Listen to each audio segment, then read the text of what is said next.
Hello, magandang gabi sa lahat. Magandang gabi. Narito na naman po tayo para sa ating pag-aaral o sa ating seminar na gagawin na kung saan ay pag-uusapan natin ngayon ang Biblia, kung gaano kahalaga at kung ano ang kayang gawin ng Biblia sa buhay natin. No? Ito ay napakahalaga na dapat nating pagtuunan ng pansin. So, ano ba yung Biblia? Ang Biblia po sa dami ng book sa buong mundo, siya po lamang ang nakasulat dito ay dito nakasulat yung pangako ng Diyos, yung Biblia na ito. Ang aklat ng Biblia ay na kung saan ang nakasulat dito ay ang mga salita ng Diyos. Ito yung ating pag-aaralan ngayon sa Panayam 1, ang Biblia. So bago po ako muna mag-umpisa, manalangin po muna ako. Nalangin po tayo. Amang Diyos na makapangyarihan sa lahat, ang may likha ng langit at lupa, ang may likha sa amin at bigyan ng buhay, hining at kalakasan. Amang Diyos, sa pangalan ni Jesus na Sang Kristo, Lord God, salamat Lord God sa gabing ito, Panginoon, sa aming pag-aaral, O Diyos, sa aming talakayin, Panginoon. Ikaw po ang magsalita, O Diyos, gamitin mo lamang ako, Panginoon, upang mahayag, Panginoon, kung gaano kahalaga ang pagbabasa ng Biblia, kung gaano kahalaga ang kayang gawin ng Biblia sa buhay namin, Panginoon. And Lord, salamat Lord, niyan po namin ang Banal na Espiritu na siya ang makasama at magsalita at ang kapangyarihan ng Banal na Espiritu ang lumukob sa bawat isa. Sa pangalan ni Jesus na Sang Kristo at ang gawa ng kaaway ay sinasawata namin sa pangalan ni Jesus. Spirit of destruction in Jesus' name. Pumunta ka sa walang kilaliman. Go back to the hell in Jesus' name. And Lord, salamat Panginoon sa maging bukas mong aming puso at isipan, Panginoon, sa lahat ng makikinig, sa lahat, Lord God, ng kasama namin, Panginoon. Lord, buksan niyo po ang aming puso at isipan. Lord, ang revelation nagmumula sa iyo, Panginoon. Salamat, Panginoon, sa pangalan ni Jesus sa Sang Kristo. Amen. So, dito po, ang panayam po na ating talakayin ay ang Biblia, Panayam 1. Ang mga katangian ng Biblia. Sa Isaiah chapter 34 verse 16, sabi dito, sa aklat ni Yahweh ay hanapin ninyo at basahin, isa man sa kanila ay hindi mawawala, bawat isa ay mayroong kapariha.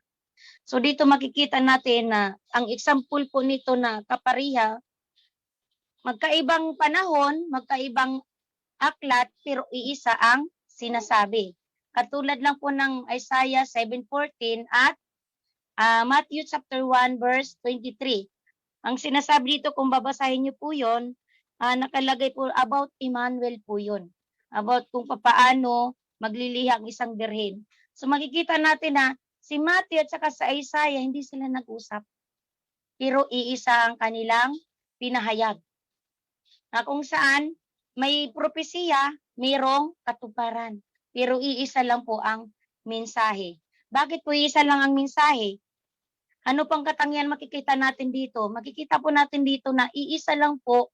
Bakit magkapareha sila? Dahil iisa lang po ang pinanggalingan ng kapahayagan ng salita na ito ng Diyos. Kaya po may pagkakapariho ang mga salita na mababasa natin sa Biblia. Dahil iisa lang po ang nagsalita, iisa lang po ang pinanggalingan ng mensahe. Walang iba kundi ang Panginoong Jesucristo. Amen. So dito po sa Matthew 5 verse 18, ang sabi dito, handa ninyo, maglalaho ang langit at ang lupa, ngunit ni isang tuldok o kudlit man ng kautusan ay di mawawalan ng bisa hanggat hindi matutupad ang lahat. So dito po sa Matthew chapter 5 verse 18, ang katangian po ng Biblia dito, makikita natin ay maglaho man ang buong mundo, pero ang salita na Diyos ay mananatili. Amen. Mangyayari po ang lahat ng nakasaad, nakasulat dito sa Biblia. Gatuldok, hindi mawawalan ng bisa, kundi mangyayari ang lahat. Kaya po ang kayang gawin po ng Biblia, ng katangian ng Biblia sa ating buhay, ay mapanghawakan natin ito, ang pangako ng Diyos. Amen. So ito yung sabi ng Panginoon na maglalaho ang lahat, pero ang salita ng Diyos ay mananatili magpakailanman. Amen. So sa 3, awit 19 verse 8 to 9. Ang sabi ko dito, ang mga utos ni Yahweh ay makatuwiran. Ito'y nagpapasaya ng puso at kalooban. Ang mga tagubilin ni Yahweh ay tama, nagbibigay sa isipan ng gustong pang-unawa. Verse 9, paggalang at pagsunod kay Yahweh ay dalisay. Magpapatuloy ito magpakailanman. Ang mga hatol ni Yahweh ay tunay na makatarungan, patas at walang kinikilingan. So makikita po natin dito sa ang katangian ng Biblia dito sa awit chapter 19 verse 8 to 9 ay ang katwiran na Diyos ay ay dalisay. Ang mga utos ng Diyos ay makatuwiran. Ano ang kaya nitong gawin sa buhay natin? Nagpapasaya ng puso at kalooban. Bakit nagpapasaya? Dahil ang salita po ng Diyos ay makapangyarihan. Yun po yung katangian dito, no? Ang mga tagubilin ni Yahweh ay tama. Wala pong kamalian sa Panginoon. Lahat po ng sinasabi sa Biblia ay tama.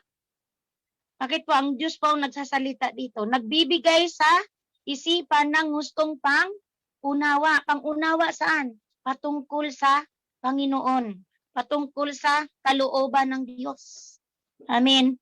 So, ang sabi dito din, ang paggalang at pagsunod kay Yahweh ay dalisay. Pag sinabi dalisay, wagas, malinis. Ito yung ang katangian ng salita ng Diyos, ang Biblia ay ang paggalang at pagsunod ay dalisay. Walang halong karumihan, kundi ito ay nagpapalinis, ito ay malinis ang hangarin. Bakit? Dahil ang Diyos ay pag-ibig, dahil ang Diyos ay mabuti. At dalisay ang Panginoon. Kaya ang lahat ng nagbabasa ng Biblia, magiging dalisay siya. Ang pagsunod niya at paggalang niya sa Panginoon ay dalisay. So, ang sabi dito, magpapatuloy ito magpakailanman. Yung pagiging dalisay mo sa pagsunod, paggalang sa ating Panginoon, ang sinabi dito sa Biblia ay, ang katangian nito ay magpapatuloy. Hindi napapatid. Tuloy-tuloy yan. Yun po ang kayang gawin ng Biblia sa atin, ng salita ng Diyos. Amen. Ang hatol ni Yahweh ay tunay at walang makatarungan at walang kinikilingan. Kung ang batas natin dito, sa mundong ito ay may kinikilingan, sa Panginoon po ay pantay-pantay. Ito po ay walang kinikilingan ang Diyos. Malaki man o maliit ang kasalanan natin ay pantay-pantay. Tayo sa Panginoon, pantay-pantay yung hatol. Walang kinikilingan. Walang kinakampihan. Yan. Yun po yung katangian ng Biblia sa awit 19 verse 8 to 9. Sa 2 Peter chapter 1 verse 20 to 21. Sabi dito, higit sa lahat, unawain ninyong walang makapagbibigay ng sariling pagpapakahulugan sa alinmang propesiya sa kasulatan.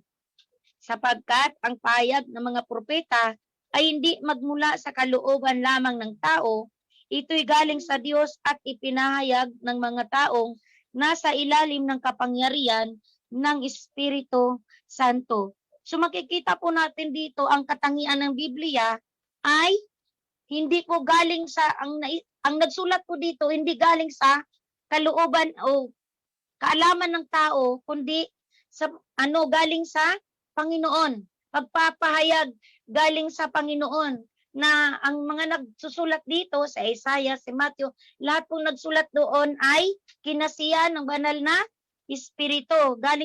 Nagpapahayag po sila dito sa salita ng Diyos na sa Biblia, hindi nanggaling sa kanilang kalooban, kundi galing sa Panginoon ang mensahe na kanilang ipinapahayag, na kanilang isinulat dito sa Biblia.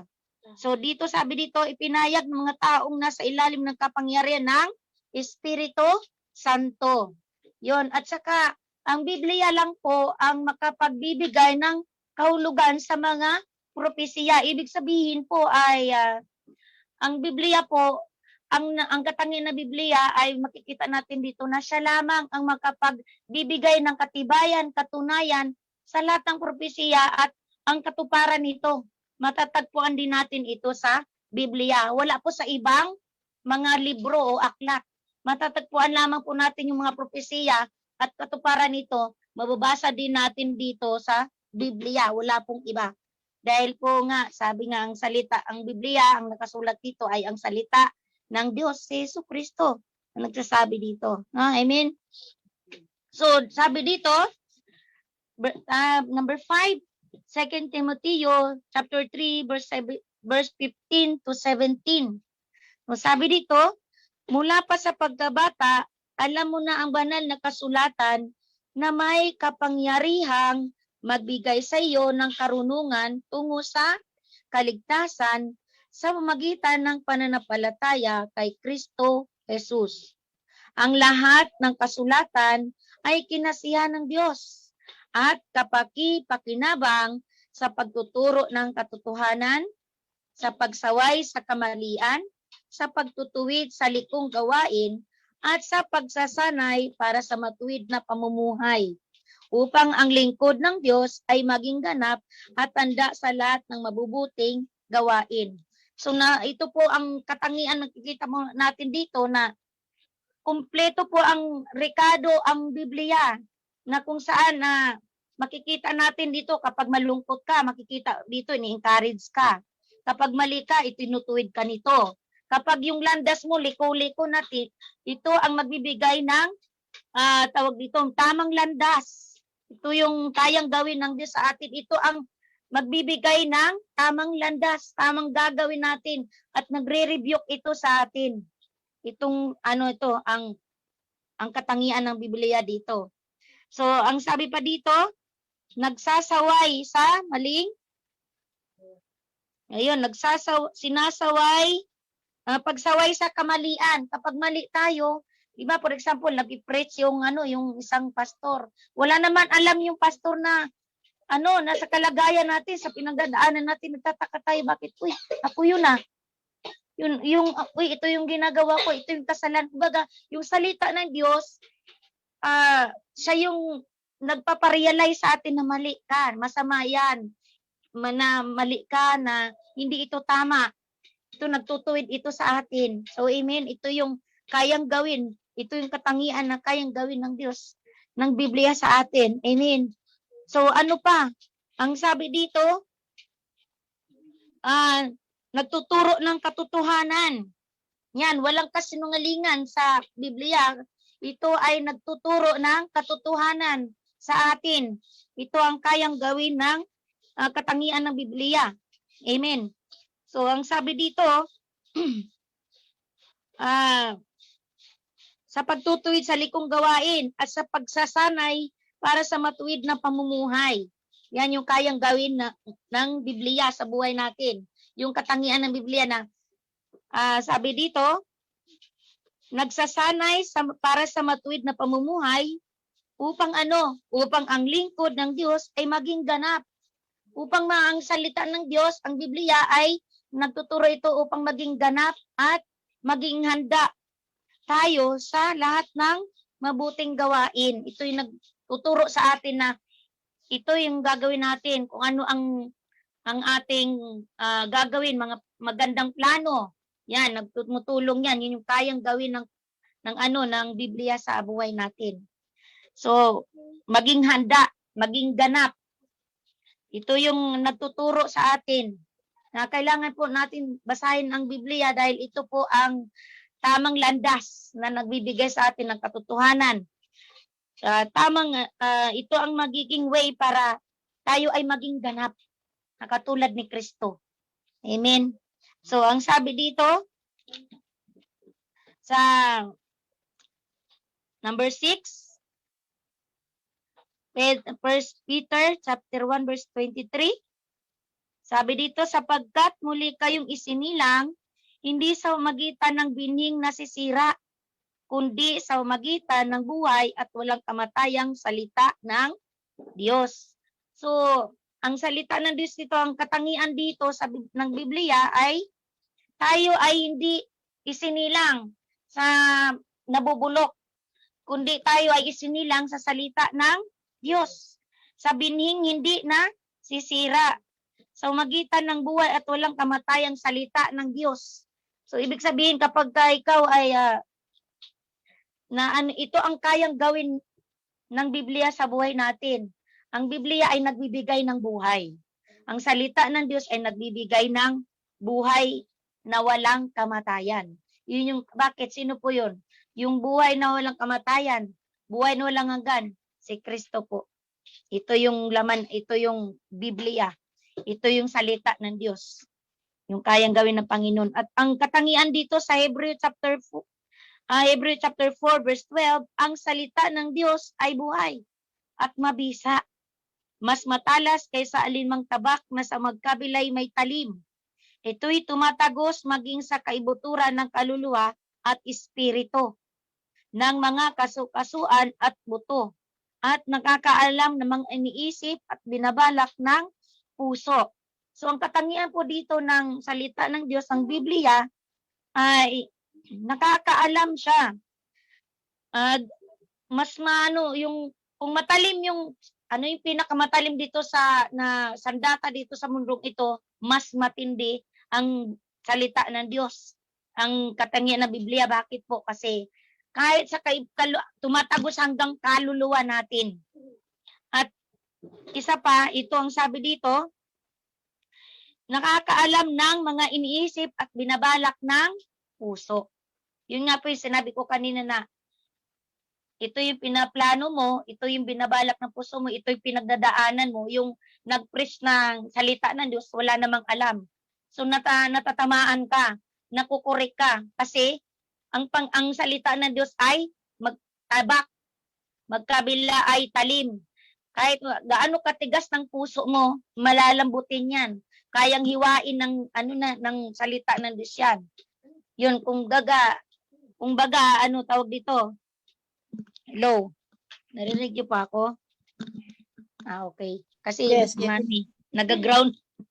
Yun, ang sabi dito, walang katulad ang in-emphasize dito na walang katulad ang kapangyarihan ng salita ng Diyos, ng katangian ng Biblia dito sa Hebrew chapter 4 verse 12. Ang ibig sabihin po, ang inner na buhay natin, ang espiritu, ang kaluluwa natin ay salita lamang ng Diyos ang kayang magbago nito. Kayang baguhin ng Diyos ng salita ng Diyos ang buhay natin, ang kaluluwa natin, kayang iligtas. Dahil po yan, kahit na, for example lang po, kahit saksakin mo yung yung puso mo na para mabago, para tanggalin, hindi po. Ang inner po ang kayang gawin po nito ay spiritual. Kayang gawin pati physical. Yun ang hindi kayang mapantayan ng mga nakasulat sa mga mga libro. Kasi ito nga, ang Biblia po ay salita ni Diyos at makapangyarihan. Kayang gamutin, kayang baguhin ang kalubluban at kaluluwa natin. Amen. So sabi dito sa 8, awit 119 verse 105. Ang salita mo'y ilawan sa aking mga paa at liwanag sa aking landas. Kung ikaw ay nadidiliman na, hindi mo alam kung anong landas ang tutunguhin mo, ang magandang gawin, pumunta ka sa magbasa ka ng Biblia. Dito tuturuan ka upang maging liwanag ang isip mo, ang landas mo. Kung madilim man ang pinagdadaanan, ang Biblia po ang magbibigay ng liwanag. Dahil ang Biblia po, ang katangian po dito ng Biblia ay nagbibigay ng liwanag sa ating mga paa, ilawan. Ilawan na kung saan ang ilawan na to ay ang Kristo. Yung Biblia po, yun po yung katangian dito sa 119 verse 105. So kung gusto niyo ng ilaw na talagang magkasigurado ka na maliwanag ang mga paa mo kung saan nakatungtong, kung saan patungo. Magbasa lang po kayo ng Biblia kung naguguluhan kayo sa patutunguhan natin, no? Kung naguguluhan ka sa landas na meron ka ngayon, magbibigay ng liwanag ng landas ang Biblia. Magbasa po tayo ng Biblia para po ang mga landasin natin ay may ilaw at liwanag. Amen. Sa 9, Joshua chapter 1 verse 8. Ang aklat na ito ng kautusan ay huwag mahiwalay sa iyong bibig, kundi iyong pagbubulayan araw at gabi, upang iyong masunod na gawin ang ayon sa lahat ng nakasulat dito, sapagkat kung magkagayoy, iyong pagiginawain ang iyong lakad, at kung magkagayoy, magtatamo ka ng mabuting kawakasan. Sa ibang salin po dito ay dilid-dilin mo araw at gabi ang salita ng Diyos upang ang lahat mong gawin ay magtatagumpay, maging matagumpay po ang iyong buhay. Kung ang salita ng Diyos ay hindi mahiwalay sa iyong bibig, laging bukas ng bibig, lagi nating pagbulay-bulayan, lagi nating basahin ang salita ng Diyos. Bakit? Ang katangian po dito ay makikita natin dito na magtatagumpay. Mayroong katagumpayan ang iyong buhay, masusunod mo ng maayos, masusunod mo ang lahat na nakasulat dito kung basahin mo araw at gabi. Dilid-dilihin mo ito. Sa 10, sabi dito sa John chapter 5 verse 39, sabi dito, saliksikin ninyo ang mga kasulatan, sapagkat iniisip ninyo na sa mga yaon ay mayroon kayong buhay na walang hanggan, at ang mga ito'y siyang nagpapatutuo tungkol sa akin. So ang Biblia po, dapat po nating saliksikin. Bakit po? Dahil dito po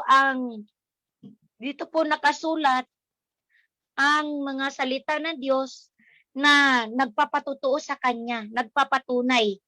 Ang Biblia po napakalaga po ay nabasahin natin ang katangian dito, na sinasabi dito na kailangan natin saliksikin. Saliksikin natin sa magitan ng pagbabasa ng Biblia ang mga kasulatan. So, sapagkat iniisip ninyo na sa mga yaon ay meron kayong buhay na walang hanggan. Ang katangian dito, ang salita ng Diyos, ang Biblia ay nagbibigay ng buhay na walang hanggan, at ang mga ito'y siyang nagpapatutungkol sa atin. So wala pong ibang makapagbibigay ng pagpapaliwanag, ang libro na iba ay hindi makapagpapaliwanag kung makasaliksik tayo tungkol sa Diyos, kundi ang Biblia lang po. Sa Biblia lang po natin ito makikita ang salita ng Diyos, magbibigay ito ng buhay na walang hanggan sa atin. Amen. Yun nga po sa 2, sa chapter 2 na naman ng ating yung tipan. Ano ba yung tipan? Ano ang meron sa tipan? Dito ang tipan po na sinasabi dito ay lumang tipan. Sa Biblia po may dalawa pong aklat. Lumang tipan at bagong tipan. Ang lumang tipan po ay merong 39 books na sinasabi. At ang bagong tipan naman po ay meron siyang 27 books na pag sasamahin mo yon, ang Biblia ay merong 66 books na nakapaloob dito. So dito sa number 2, ang kahulugan ng testamento. Ang kahulugan po ng testamento ay patutuo o kalooban. Ang testamento po ay, anong ibig sabihin ng testamento? Ang kahulugan nito, ang sertipiko na nakasulat ang tipan. Ibig sabihin po ng sertipiko, katunayan po, katibayan po na ang tipan ng Diyos ay nakasulat dito sa Biblia. Na ang lahat ng sinasabi dito, na testamento dito ay totoo at galing sa kalooban ng Diyos. Yun, patutuo. Amen? Patutuo tungkol saan? Sa Panginoon. Dito natin makikita ito. Nakapaloob ito sa Biblia. So, ang tipan po, sa number 4, ang tipan po, ang Biblia po ay nakasulat dito ang tipan. Ng tipan tungkol sa Misaya o Kristo. Ang nakasulat po ito dito sa Biblia. Ang tipan, yung sabi ko nga kanina na ang Biblia ay may dalawang aklat, lumang tipan at bagong tipan na tinutukoy. So ang tipan na tinutukoy dito na nakasulat ay tungkol sa Misaya. Kahit sa lumang tipan po, ang nakasulat po doon, ang Misaya pa rin, tungkol pa rin kay Kristo. Ang New Testament naman po, ang nakasulat po dito tungkol pa rin kay Kristo, katuparan sa mga propesiya. Yun po yung dito, yung tungkol kay Kristo, ang tipan na nakasulat dito. Dito nakasulat sa Biblia ang tipan ng Diyos. Na kung saan ang tipan nito ay si Kristo. So sa number 3, ang tiyak na layunin ng Biblia sa John chapter 20 verse 31. So kung gusto mo ng makatiyak sa layunin ng buhay mo, kailangan ang layunin ng Biblia ay iyong malaman. Ano ito? Sa John chapter 20 verse 31. Ito ang layunin ng Biblia. Bakit sa insinulat? Ngunit nakasulat na ang mga ito upang maniwala ka na si Jesus ang Kristo, ang anak ng Diyos. At sa magitan ng paniniwala ay maaring magkaroon ka ng buhay sa kanyang pangalan. Ito ang pinaka-layunin ng Biblia. Bakit isinulat ito? Tayo ay sumampalataya na si Jesus ang Kristo, ang tipan, ang New Testament, ang Old Testament at New Testament, walang ibang tinutukoy doon kundi patungkol kay Kristo, na kung saan ang Kristong ito na kailangan po natin sumampalataya para tayo ay magkaroon ng buhay na walang hanggan sa kanyang pangalan. Amen. So yun po, makikita po natin dito ang kahalagaan po ng Biblia. So ang katangian po ng Biblia ay, kumbaga sa tao, makikilala mo ang Diyos, ang katangian niya, kung ikaw ay nagbabasa ng Biblia. Kung ito ay sinasaliksik mo. Ang kailangan po natin, kung nagtatanong ka tungkol sa Diyos, ang sabi doon sa John chapter 5 verse 39, saliksikin mo ang Biblia, ang salita ng Diyos, at makikilala mo ang Diyos na pinaglilingkuran. Walang iba na ipinapakilala dito kundi si Jesus na siya ang Kristo. Ang buhay na walang hanggan natin. Amen. Ang nagbibigay ng buhay. Praise God. Purihin ang ating Panginoon. Sige po, manalangin po muna tayo sa pagwakas ng lecture na ito. Oh, hallelujah, Jesus. Lord, salamat Panginoon. Salamat sa gabi ito, Ama, sa lecture 1, Panginoon, Biblia, Lord. Salamat, Lord, dahil isinulat mo ito, O Diyos, upang malaman namin, Panginoon, upang maging guide ito, Lord God, na Lord, kung saan na magbibigay ito ng buhay. Salamat, Lord, dahil ang mga naisulat dito, Panginoon, isinulat mo, O Diyos, para sa amin, Panginoon, upang magpakilala ka sa amin, O Diyos. Panginoon, kung sino man, Panginoon, ang mga taong hindi pa nakababasa ng iyong mga salita, Lord, dalangin ko, Diyos, buksan mo ang kanilang puso't isipan, Lord, na bigyan nila ng halaga, Panginoon, bigyan nila ng kahalagahan na masigit pa sa mundong ito, Lord God, ang kayamanan na nandito, O Diyos, dahil spiritual na kayamanan ang meron dito, Panginoon, sa Biblia, O Diyos. Lord, bigyan mo kami ng kasipagan, bigyan mo kami ng patuloy na revelation sa magitan ng mga salita. Sa pagbabasa, Lord God, mabuksan ang puso't isipan ng aming kaunawaan, O Diyos. Tulungan mo kami, bigyan mo kami ng espiritu ng kasipagan sa pagbabasa ng Biblia, pagmamahal sa pagbabasa ng Biblia, interes sa pagbabasa ng Biblia sa pangalan ni Kristo. Salamat, Lord, sa banal mong Espiritu, Lord God. Na, Lord, habang binabasa namin ito, Lord, ma-enjoy namin, O God, maramdaman, maranasan namin ang iyong kapangyarihan, O Diyos. Dahil ang salita mo, Panginoon, ay makapangyarihan. Binabago mo. Ni every time, Lord, nababasahin namin ito, Lord God, ang kapangyarihan mo, Lord God, mababago, baguhin, mababago ang aming buhay, Lord God. Salamat, Lord, dahil may salita ng Diyos, may Biblia na binigay mo sa amin, O Diyos, upang magbigay ng liwanag, magtuturo sa amin, upang kami ay maging ganap, Panginoon, at maging handa, Panginoon, sa muli mo pagbabalik, O Diyos. Salamat Lord, pinupuri lahat ng karangalan, kapurihan sa iyo lamang pangalan, Panginoon Kristo namin, binabalik at inaalay sa pangalan ni Jesus sa Sang Kristo.